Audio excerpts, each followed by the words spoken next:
She looked right at me and said, "If you don't like my friend's jokes, you can just pay and leave."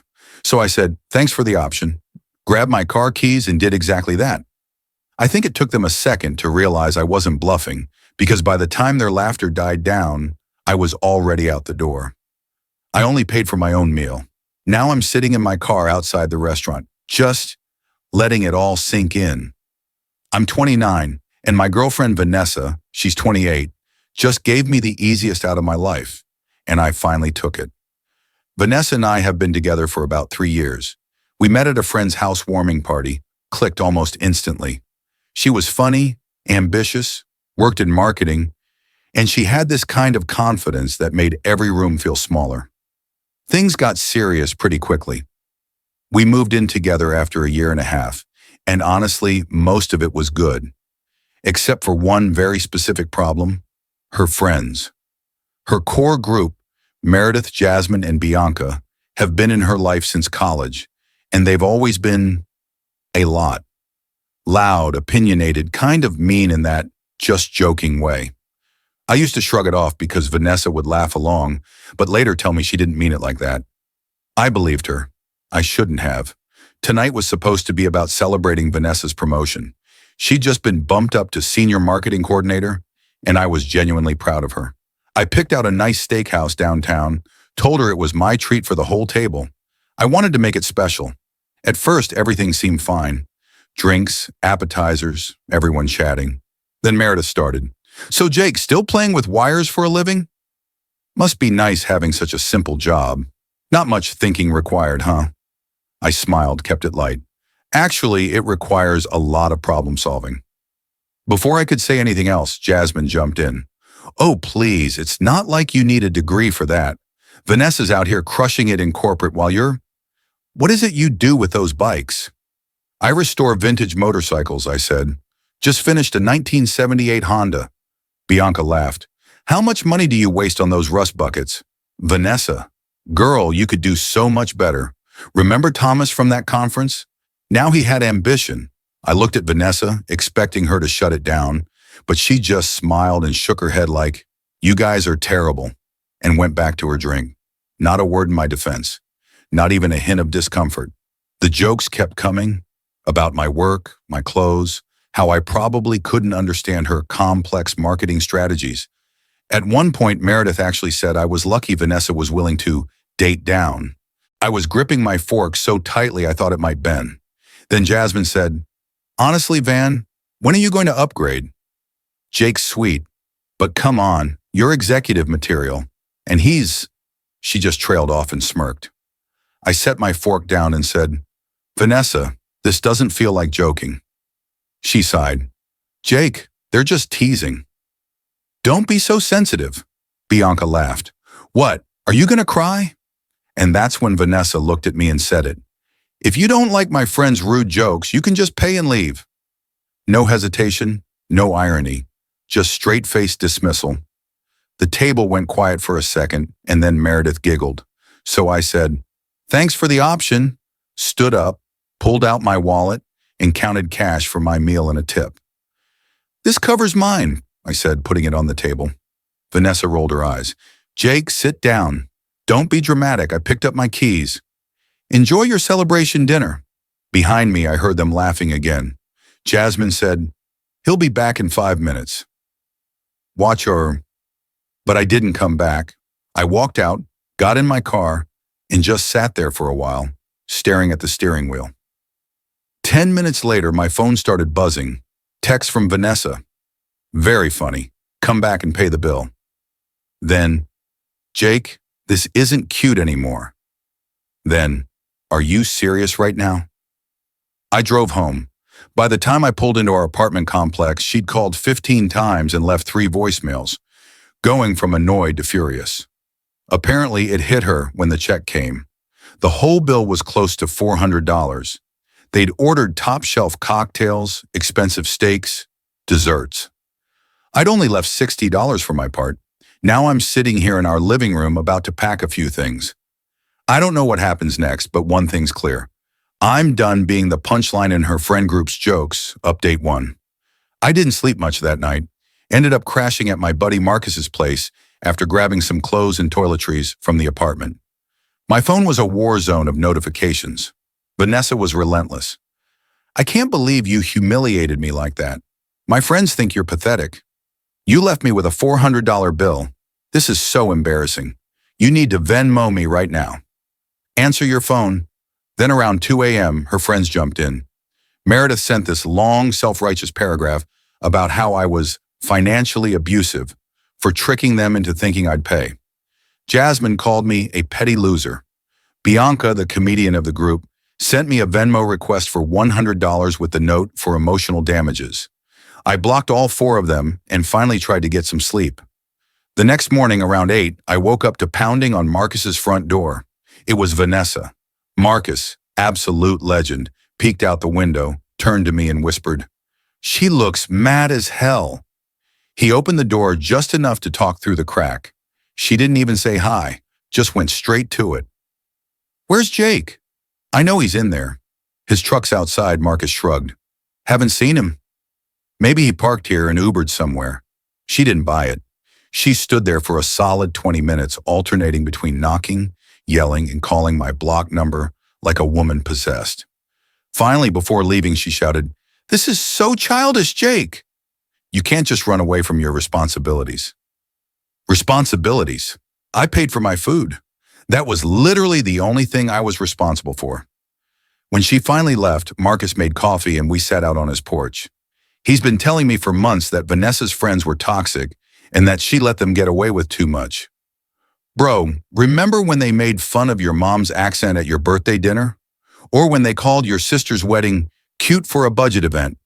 You've been way too patient, man." He wasn't wrong.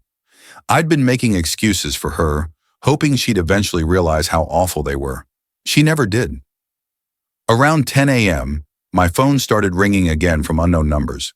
I ignored the first few, but then I picked up one. And of course, it was Vanessa calling from her work phone. "Jake, we need to talk." "Okay, talk." "Not over the phone. Come home." "I'm good." "You're being ridiculous." "So you got your feelings hurt. My friends were just having fun. You embarrassed me in front of everyone and stuck me with the bill." "I paid for my meal, Vanessa. You told me I could pay and leave. I did exactly that. I didn't think you'd actually leave." "Who does that?" "Someone who's tired of being disrespected." There was a pause and then her tone shifted instantly. "Baby, please. I'm sorry. They went too far. Just come home and we'll talk, okay? But can you at least send me money for last night? I had to put the whole thing on my credit card." I actually laughed. "You invited your friends out to celebrate your promotion. They spent the entire night insulting me while you sat there laughing. I'm not paying for that experience." "This is insane, Jake. You can't just..." I hung up. She started calling from other numbers after that, but I ignored them all.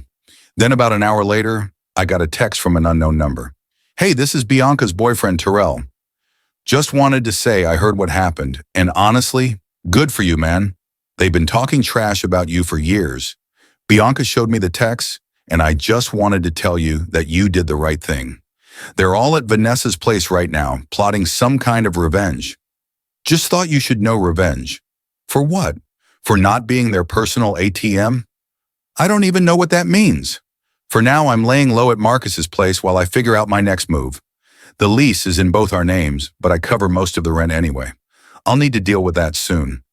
What stings the most is that, through all of this, Vanessa hasn't once apologized. Not really. Not for letting her friends humiliate me, not for joining in, not for everything she said after. It's all about her embarrassment, her money, her image. Not a single word about the fact that she made me feel small in front of people who already thought they were better than me. Update 2. The revenge finally showed up, and honestly, it's both pathetic and infuriating. But before that, some unexpected good news. I went back to the apartment while Vanessa was at work to grab a few more of my things. Found a bright orange notice taped to the door. Noise complaint from Monday night. Apparently, her strategy session with the Mean Girls Club got loud enough that multiple neighbors called it in. That's going straight onto our rental record. Perfect. Inside looked like a war zone. Empty wine bottles on the counter, takeout containers everywhere, a half-eaten pizza on the coffee table. My PlayStation was missing, which I eventually found shoved into the back of her closet like I wouldn't notice. But the real gut punch came when I realized she'd gone through my toolbox.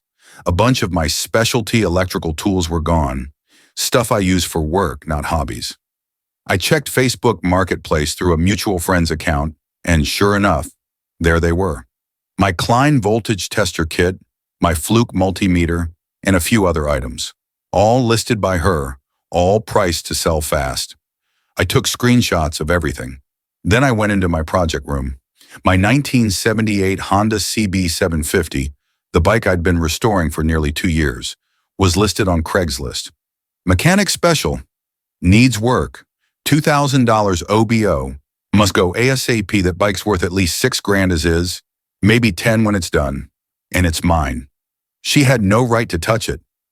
I called the police on the non-emergency line and explained everything. The officer said since we lived together, it was a gray area, but that selling someone's property without permission was still theft.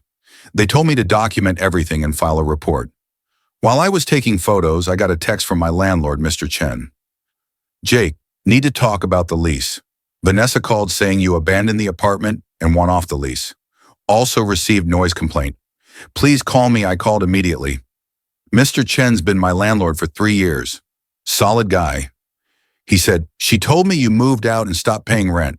I said, I've been gone 3 days because of a domestic situation. I'm not abandoning anything. In fact, I'm standing in the apartment right now. He sighed. She made it sound like you'd been gone for weeks. Look, between you and me, I'd rather keep you as a tenant.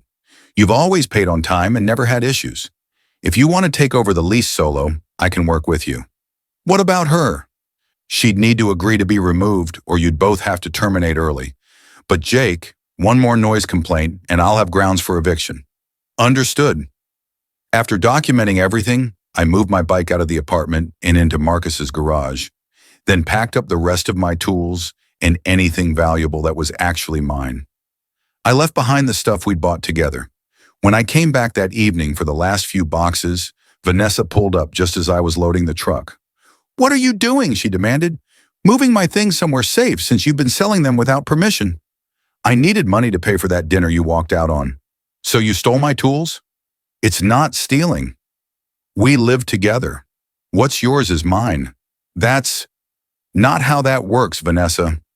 She stood there in her work clothes, arms crossed, jaw tight, and right on cue, Meredith's car pulled up behind her. Of course. You're not seriously ending our relationship over one dinner, Vanessa said. It's not about one dinner, I told her. It's about 3 years of your friends disrespecting me while you sat there laughing. It's about you telling me to leave if I didn't like it, and me finally believing you. It's about you crossing every boundary and then stealing from me when I followed your advice. Meredith got out of her car and rolled her eyes. Oh, good. The loser's here.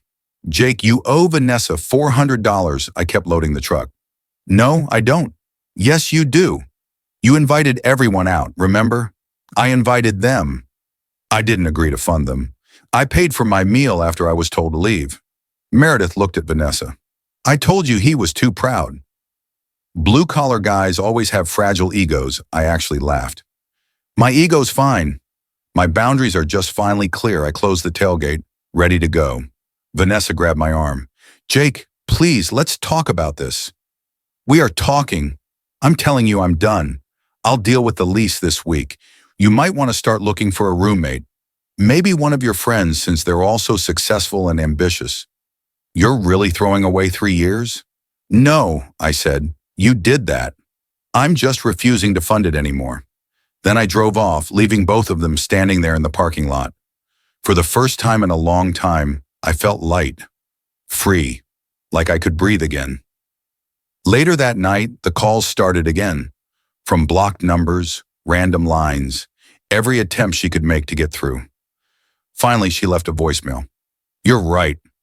Okay, my friends were out of line, but you didn't have to be so cruel about it. Please come home. We can work this out. I love you. I listened to it once, deleted it, and turned off my phone. Too little. Too late. Final update. Time for the conclusion to this ridiculous saga. After moving my stuff out, I filed a police report for the stolen tools. I had screenshots of her marketplace posts and all my original receipts, so it was pretty cut and dry. The officer said they'd follow up with her. Next, I met with Mr. Chen about the lease. Vanessa, still convinced she had leverage, refused to be removed. She figured I'd cave or try to negotiate. What she didn't realize was that I'd been documenting everything. Selling someone else's property online leaves a pretty solid digital trail, and she wasn't exactly subtle about it. On top of that, she'd now racked up 3 noise complaints in 2 weeks because she kept hosting her little support sessions with her friends. Between that, the unauthorized sale of another tenant's property, mine, and reports of her harassing neighbors, including Marcus, who she kept bothering for updates on me, the landlord finally had options. Mr. Chen served her a cure or quit notice, 3 days to fix everything or face eviction proceedings. Suddenly, she became very interested in being taken off the lease. But here's where things got poetic. Remember Terrell, Bianca's boyfriend? He reached out again. Turns out he'd been dealing with the same kind of crap I had. The final straw came when Bianca and the others were caught mocking him in their group chat, calling him her practice boyfriend until she could find someone better. He dumped her and moved out that same week, and that was the first domino. Without Terrell paying half the rent, Bianca couldn't afford her apartment.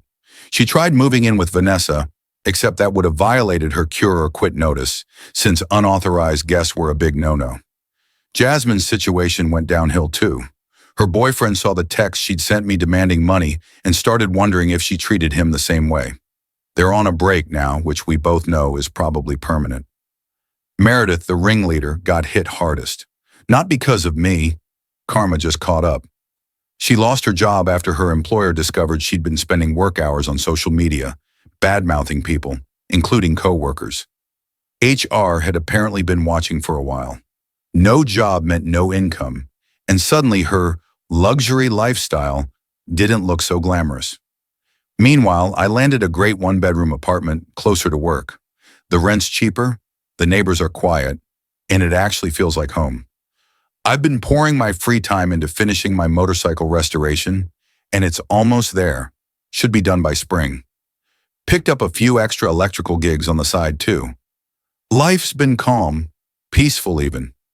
Yesterday I got one last text from Vanessa. She said she's moving back in with her parents.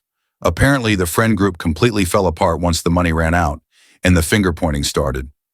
Bianca blamed Vanessa for dating down and ruining their dynamic. Jasmine said Meredith was a bad influence. Meredith accused everyone of being ungrateful.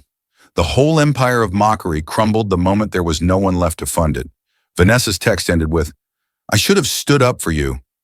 I'm sorry. Is there any chance we could try again?" I didn't respond. There's really nothing left to say. Marcus helped me move into the new place last weekend. As we were carrying boxes, he looked at me and said, "Bro, you didn't just dodge a bullet. You dodged a whole firing squad." He's right. A few days ago, I ran into Terrell at a sports bar. We grabbed a couple beers, swapped stories, and realized we'd both been in the same kind of mess. 2 guys who just wanted to love someone who thought they were settling. We're planning to hit up a motorcycle show this weekend. Life has a funny way of balancing itself out. Sometimes the best revenge isn't some grand gesture. It's just refusing to be anyone's punching bag or paycheck ever again. They wanted me to pay. Well, they're all paying now, just not in the way they expected. My mom called me last night and said I sound happier than I've been in years. She's right. I am. It's amazing how much lighter life feels when you finally stop carrying people who never respected the weight you bore for them.